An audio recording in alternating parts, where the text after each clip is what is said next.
20 h, mesdames et messieurs, bonsoir. En marge de la cérémonie d'investiture du président Denis Sassou Nguesso, le président de la RDC, Félix-Antoine Tshisekedi, président de l'Union africaine, a saisi cette opportunité pour échanger avec son homologue éthiopienne. Les questions liées à la coopération bilatérale entre l'Éthiopie et la RDC ont été évoquées. Reportage. Une rencontre a signalé en marge de la cérémonie d'investiture du président de la République du Congo, le chef de l'État, président des exercices de l'Union africaine, Félix-Antoine Tshisekedi Tshilombo, a eu des entretiens avec la présidente de la République démocratique fédérale d'Éthiopie, Sahle-Work Zewde. Elle s'est abstenue de grandes déclarations au sortir de cette entrevue, si ce n'est que de souligner que quelques dossiers concernant l'organisation panafricaine ont été évoqués au cours de leurs échanges. Nous avons nos relations bilatérales, des dossiers qui concernent l'Éthiopie, qui sont entre les mains du président de la Commission. Donc on a fait un point de ces situations-là et je suis venu, comme je l'ai fait à Kinshasa, pour le soutenir dans ses efforts. La République démocratique fédérale d'Éthiopie est le pays hôte de l'Union africaine. Addis Abeba abrite le siège de l'organisation panafricaine. Pour rappel, le président de la RDC, Félix-Antoine Tshisekedi, venait de prendre part à la cérémonie d'investiture de son homologue Denis Sassou Nguesso. C'était au palais de Congrès à Brazzaville. Plusieurs chefs d'État ont également rehaussé de leur présence cette cérémonie. Le grand rendez-vous du palais des congrès de Brazzaville rénové ce vendredi 16 avril 2021 a vécu. Le siège du Parlement congolais a abrité la cérémonie grandiose de prestation de serment du président de la République du Congo, Denis Sassou Nguesso, réélu le 21 mars 2021 pour un deuxième quinquennat. Tout a commencé à 11 h. À l'arrivée du chef de l'État congolais, après les honneurs militaires, il s'installe aux côtés de son épouse, Antoinette Sassou, dans les halls du palais des congrès où le couple présidentiel accueille les hôtes de marque. Le chef de l'État, président des exercices de l'Union africaine, Félix-Antoine Tshisekedi Tshilombo, et ses pairs, chefs d'État africains, ont répondu à l'invitation de leur homologue congolais. En compagnie de la première dame, Denise Nyakeru Tshisekedi, le chef de l'État a salué le président réélu et la première dame de Congo-Brazzaville. Le geste a été posé tour à tour par tous les chefs d'État, une vingtaine au total, qui ont rehaussé de leur présence la cérémonie d'investiture. Il s'en est suivi l'ouverture de l'audience solennelle de la Cour constitutionnelle dans la grande salle des congrès. Après la lecture de la décision de la Cour du 6 avril proclamant les résultats définitifs de l'élection présidentielle remportée par Denis Sassou Nguesso à la majorité absolue, 88,40% au premier tour, le président élu a été invité à prêter le serment constitutionnel. Moi, Denis Sassou Nguesso, président de la République, je jure solennellement de respecter et de faire respecter la Constitution et de défendre la nation et la forme républicaine de l'État, de remplir royalement les hautes fonctions que la nation et le peuple m'ont confié.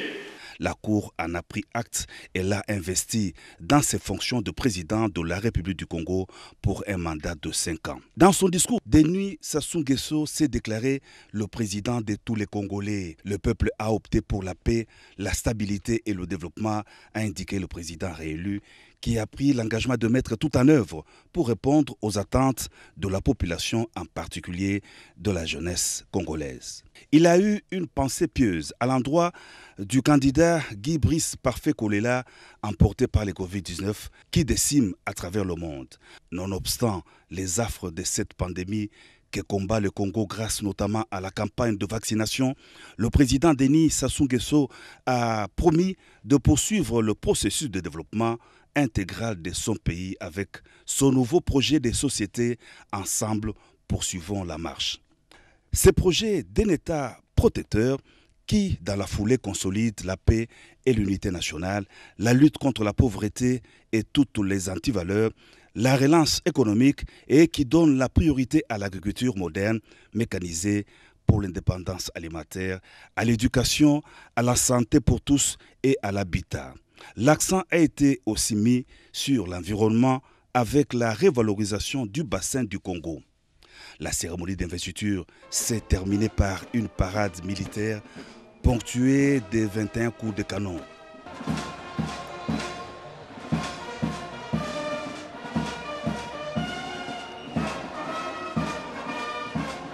Le chef de l'État a pris congé de son homologue de la République du Congo. 10 minutes ont suffi pour la traversée du couple présidentiel à bord du navire Le Majestic du beach de Brazzaville vers Kinshasa, capitale de la RDC. Revenons à Kinshasa, la capitale, pour vous apprendre qu'elle abritera du 20 au 24 mai 2021 la 12e Assemblée générale de l'Union de Conseil des chargeurs africains et après lui de ses assises. Le ministre de l'Industrie, Julien Paluku Kahongya, a procédé à la présentation du plan directeur d'industrialisation de la RDC au secrétaire général de la ZELCAF. Le plan directeur d'industrialisation de la RDC a été présenté au secrétaire général de la zone de libre-échange continentale africaine, Wankele, mené par le ministre de l'Industrie, Julien Paluku Kahongya. Ce plan directeur est un outil indispensable pour la RDC dans l'intégration régionale, un modèle qu'il compte partager avec les pays signataires de l'accord de la ZELCAF. 1,5 milliard de dollars américains est l'enveloppe mobilisée par la ZELCAF pour promouvoir les commerces exercés par les femmes dans les pays qui ont déjà ratifié l'accord de la ZELCAF, a déclaré le secrétaire général de cette organisation africaine. En ce qui concerne les pays qui ont déjà ratifié l'accord, il y aura un quota de répartition à ce pays-là pour ne pas donner un peu plus à certains et léser certains. Il va falloir être qualifié pour recevoir ce fonds. Il faut monter un dossier, il faut avoir un business plan qui répond aux critères d'éligibilité. Julien Paluku Kahongya est revenu sur les avantages de ce plan directeur d'industrialisation récemment validé par les experts. Donc à travers ce plan, nous allons le présenter prochainement aux investisseurs qui pourront chacun choisir le secteur dans lequel il peut investir et où il peut le faire et comment il peut le faire. Donc le plan donne tous les détails. Nous allons aussi changer de paradigme de communication pour que les gens ne prennent pas la RDC comme un pays où les investisseurs ne peuvent pas venir et gagner. Le secrétaire général de la ZELCAF est venu participer à la 12e Assemblée générale de l'Union des conseils des chargeurs africains. Bonne nouvelle pour les Kinois. Les travaux de construction et de modernisation de la ville-province de Kinshasa ont pris un coup d'accélérateur avec le gouverneur de la ville, Jatiningo Bilambaka, qui est d'ailleurs sur terrain pour assurer le bon fonctionnement des travaux sur l'avenue Kikwit vers l'axe Foire internationale jusqu'au pont de la rivière Yolo, est déjà entré dans sa phase exécutoire. Reportage. Plusieurs années de promesses non tenues. Voici venu le temps. Les travaux de réhabilitation et d'asphaltage de la grande avenue Kikwit, qui part de la commune de Lemba vers Ngaba, en passant par la foire internationale de Kinshasa, ces travaux ont enfin commencé avec la ferme volonté du gouverneur Jatiningo Bilambaka, qui a fait un serment de réussir là où des mots ont émaillé hier beaucoup d'actions. Gros projet social, l'avenue Kikwit a à elle seule la capacité d'offrir aux Kinoises et Kinois des avantages dans le domaine de la communication, parce qu'il s'agit là de désenclavement. Accompagné des députés aussi bien nationaux que provinciaux et des partenaires du développement, le gouverneur de la ville-province de Kinshasa, très enthousiasmé, a apprécié l'avancement des travaux sur cette route, surtout sous la manière que la population congolaise s'est mêlée à la réalisation de ces grands projets qui ne peut plus s'arrêter. C'est une promesse du président de la République et chef de l'État, Félix Antoine Tshisekedi Tshilombo. Et une autre satisfaction vient du fait que l'hôtel de ville peut compter sur ses partenaires, notamment l'Office de voiries et drainage, l'OVD, en la faveur de cette campagne Kinbopeto et de l'urbanisation de la ville de Kinshasa, l'OVD s'est offert un parc matériel tout neuf pour de grands travaux. Les Kinoises et Kinois vont accompagner donc l'hôtel de ville de Kinshasa qui, par de fonds propres, tient à s'armer pour que contre vents et marées, les défis soient levés. À Bongolo, par exemple, au plus fort de la galère quinoise, les travaux ont abouti par le désenclavement de la jonction Ngaba-Bongolo. Une passerelle descente a été même jetée. La petite rivière qui empêchait la circulation dans la zone a eu tort que de continuer de croire en elle. Cette descente du gouverneur de la vice-province de Kinshasa, des partenaires de développement et même de provinciaux et nationaux va continuer à faire parler d'elle. Entre-temps, au Conseil économique et social, on vient d'adopter le rapport d'activité et de gestion pendant l'intersession de la période allant du 2 décembre 2020 au 31 mars 2021. Plusieurs questions ont été abordées au cours de cette séance plénière. Le Conseil économique et social a tenu sa 12e plénière de la session d'avril le vendredi 16 avril 2021. Au menu, la présentation et l'adoption par la plénière du rapport d'activité et de gestion pendant l'intersession, c'est-à-dire présenter toutes les activités qui se sont déroulées depuis la clôture de la session de décembre jusqu'avant l'ouverture de la session d'avril, soit du 2 décembre 2020 au 31 mars 2021. Ceci, conformément aux articles 19, 21 et 97 du règlement intérieur de cette assemblée consultative qui font une exigence de redevabilité et de transparence de l'institution. Ces rapports comprennent la partie narrative et financière. Le Conseil économique et social a donc présenté les activités du président Jean-Pierre Kiwakana pendant cette période, les activités de tous les membres du bureau, les activités de l'administration. Ça, c'était une occasion pour les conseillers de la République d'avoir une idée des activités qui ont été menées pendant l'intersession. Notre mode de production, c'est à travers les avis, les notes techniques et des rapports. Donc, ce travail-là va être adressé aux institutions comme la présidence, les gouvernements, les parlements et même les provinces. Le CS a également présenté les rapports financiers. Les échanges fructueux ont débouché à l'enrichissement du rapport, notamment sur les plans du fonds et de la forme et son adoption moyennant amendement. Comment préserver les petites productions de maïs menacées par de chenilles en République démocratique du Congo? Il faut donc des formations pour pérenniser les activités en cours de projet. Cette recommandation a été formulée lors de la première conférence de la gestion intégrée de la chenille légionnaire d'automne. Lisette Moujenga-Moutombo. Pendant des jours de ces travaux de la conférence nationale de la chenille légionnaire d'automne sur les maïs, plusieurs thèmes ont été développés, entre autres les règlements sur la conformité environnementale de l'USAID et prise de décisions en matière de sécurité sur l'utilisation des pesticides, la vision de l'Union africaine sur la gestion des fléaux émergents, cas de la chenille légionnaire d'automne sur le maïs. Il faut qu'il y ait pérennité, donc formation des formateurs, qu'il y ait des relais techniques justement pour pouvoir continuer la lutte contre la chenille légionnaire d'automne. 5 provinces sont concernées à titre pilote: le Haut-Katanga, l'Omami, Kasaï oriental, Tanganyika, Sud Kivu ainsi que la banlieue de Kinshasa. La chenille légionnaire, c'est un fléau. Si on était dans le monde humain, on allait parler de Covid. Mais c'est ça qui sévit à travers le monde, qui a pris déjà tous les continents et pose des dégâts énormes. Et dans notre pays, c'est depuis 4 ans maintenant que le taux d'incidence cette année est à 64. Donc avec tous les territoires déjà plongés par la chenille légionnaire d'automne.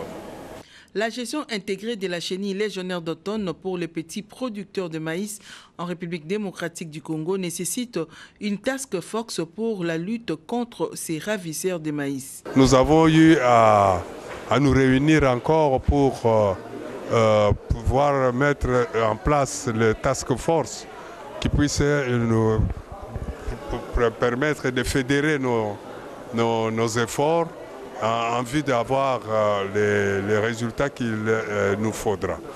Notons que c'est une première en République démocratique du Congo, l'organisation de la conférence nationale de lutte contre la chenille légionnaire d'automne sur le maïs, Feed the Future DRC.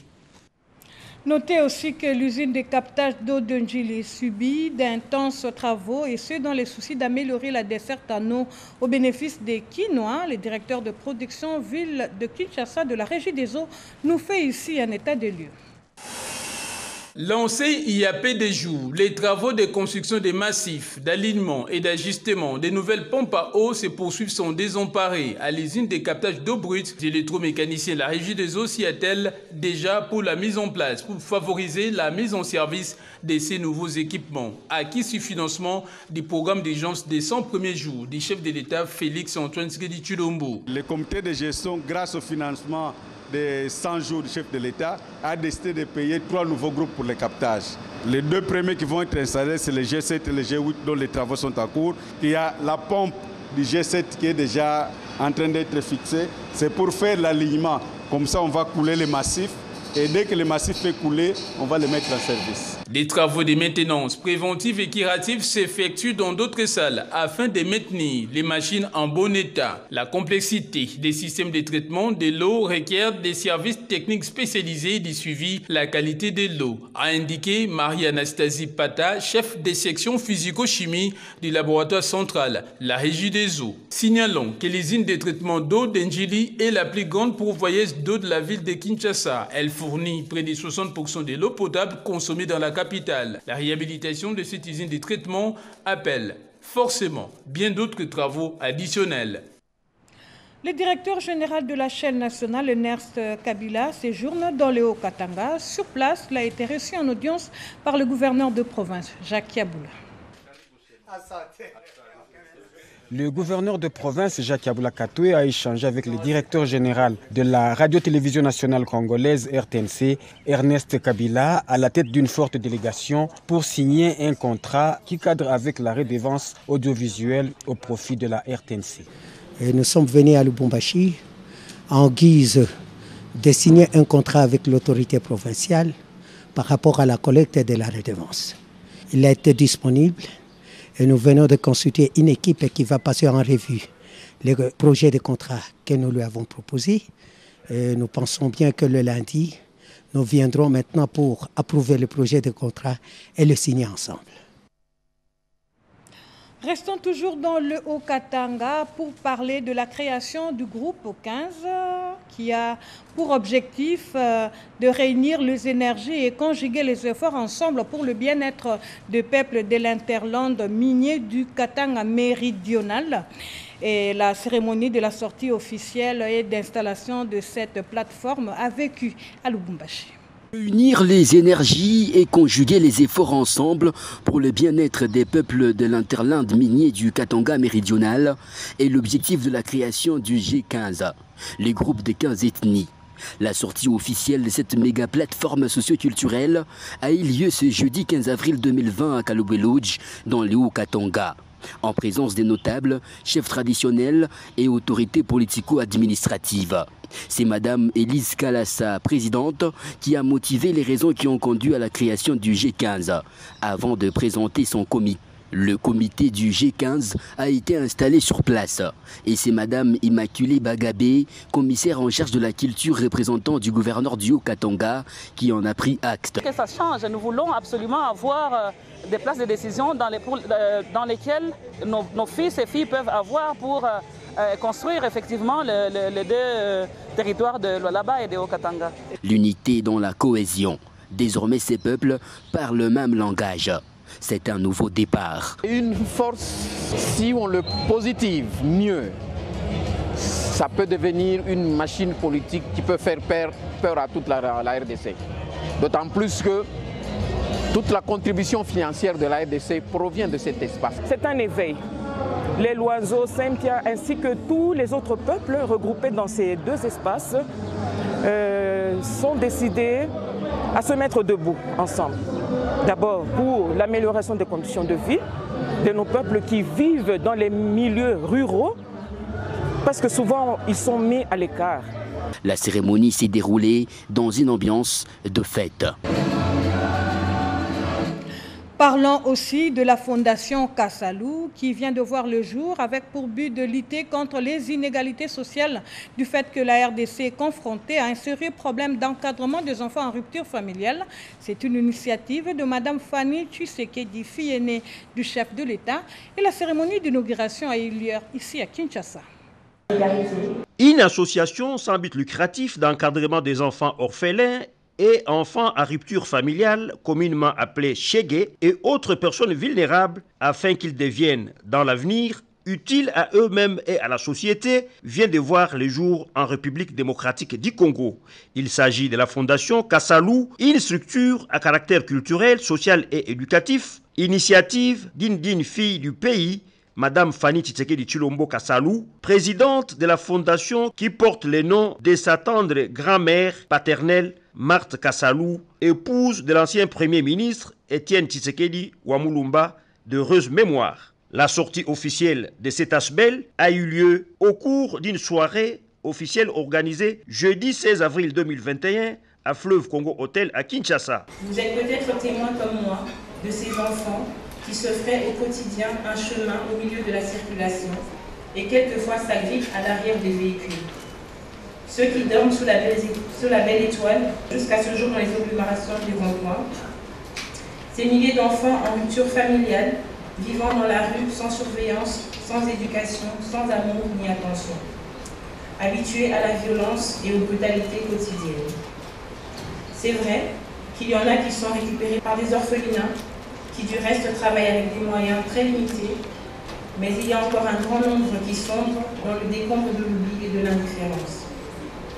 Ce qui nous inquiète et pousse à nous demander avec un fond d'incertitude, qu'adviendra-t-il de ces enfants demain? Quel avenir y a-t-il pour eux?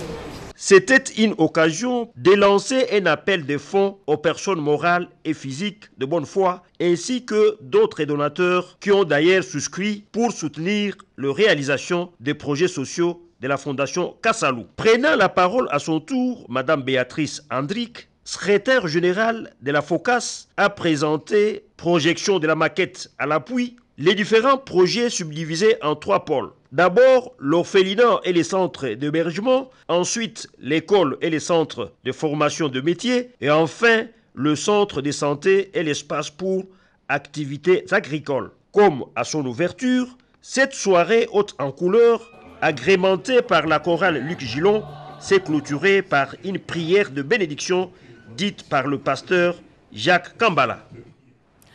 Quelques heures après ce journal, vous aurez à suivre l'entretien du professeur Katala et la Renaissance africaine.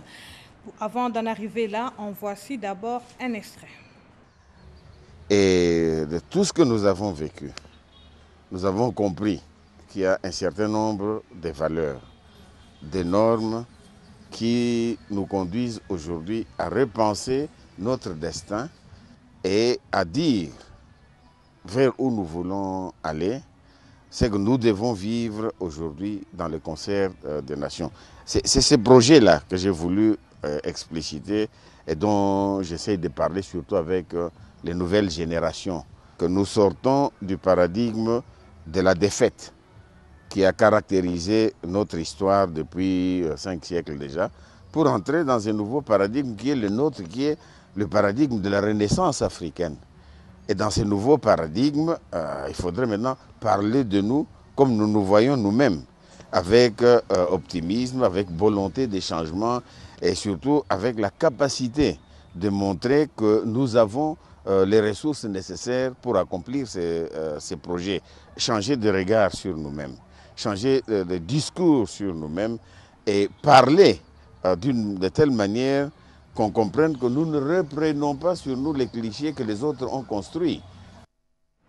L'actualité en dehors de nos frontières nous indique qu'un incendie meurtrier a coûté la vie à une vingtaine d'élèves d'une école de Niamey. Nous sommes là au Niger. Et pendant ce temps, aux USA, 8 personnes perdraient la vie au cours d'une fusillade à Indianapolis. Le résumé de l'actualité africaine et mondiale, c'est avec notre confrère Patrick Michel Moukoui. Une vingtaine d'écoliers morts calcinés dans l'incendie de plusieurs classes en paille cette semaine à Niamey au Niger. Ces enfants, dont l'âge variait entre 3 et 5 ans, ont été piégés par les flammes propagées par le vent de classe en classe. L'annonce a été faite le mardi 13 avril au soir par le commandant des sapeurs-pompiers à la télévision nationale. L'origine de cet incendie meurtrier demeure jusqu'ici méconnue. Des nouveaux affrontements ont eu lieu jeudi dans la ville de Palma, dans le nord-est du Mozambique. Des affrontements qui interviennent 3 semaines seulement après une importante attaque djihadiste qui a fait de dizaines de morts et de milliers de déplacés. La situation est actuellement sous contrôle, a déclaré une source militaire. Denis Sassou Nguesso a été investi cette semaine président de la République du Congo pour une 4e fois de suite. Élu aux dernières élections avec 60,19% de suffrage, le président du Congo qui régnera encore pour les 5 prochaines années à la tête du pays a appelé ses compatriotes à l'unité. Plusieurs chefs d'État ont pris part à cette cérémonie. Pendant ce temps au Bénin, le président sortant lui aussi triomphé des urnes. Patrice Talon a été réélu avec 86% de voix au premier tour de l'élection. Il faisait face à 2 anciens députés, inconnu ou presque de la même tendance que lui. Face à la pénurie de vaccins en Afrique, certains pays envisagent des plans B. Le Sénégal, par exemple, lui pense déjà à produire ses propres vaccins. Le pays avait déjà débuté l'opération de vaccination avec 200 000 doses du vaccin chinois Sinopharm. En dehors du continent africain, les armes continuent à faire la loi dans les rues des États-Unis. Cette semaine, au moins 8 personnes ont été tuées dans une fusillade qui s'est produite tard la nuit à Indianapolis, dans le centre du pays. Les forces de l'ordre ont également indiqué que l'auteur du coup de feu s'est suicidé en retournant son arme contre lui. Et les tensions restent récurrentes entre les États-Unis et la Russie. Au cours de cette semaine, Washington a expulsé 10 diplomates russes, accusant certains d'entre eux d'être de représentants des services de renseignement russes. Moscou n'a pas tardé de réagir. Les États-Unis doivent payer le prix de la détérioration des relations avec la Russie, a déclaré la porte-parole du ministère russe des Affaires étrangères. Dans ce journal, parcourons rapidement ce message de félicitations adressé à son Excellence le vice-premier ministre, ministre de l'Intérieur, Sécurité et Décentralisation et Affaires coutumières, M. Aselo Okito Wankoy Daniel. Nous citons: au nom de tous les combattants et combattantes de la province du Sankourou, membres de l'UDPS Tshisekedi, nous vous présentons nos vives et chaleureuses félicitations à l'occasion de votre nomination en qualité de vice-premier ministre, ministre de l'Intérieur, Sécurité, Décentralisation et Affaires coutumières. À cette occasion, nous remercions vivement son Excellence, Monsieur le Président de la République, chef de l'État, Félix Antoine Tshisekedi Tshilombo, ainsi que le Premier ministre, chef du gouvernement, son Excellence Samalou Kondé, pour le choix judicieux porté sur votre personne en vous confiant ces ministères.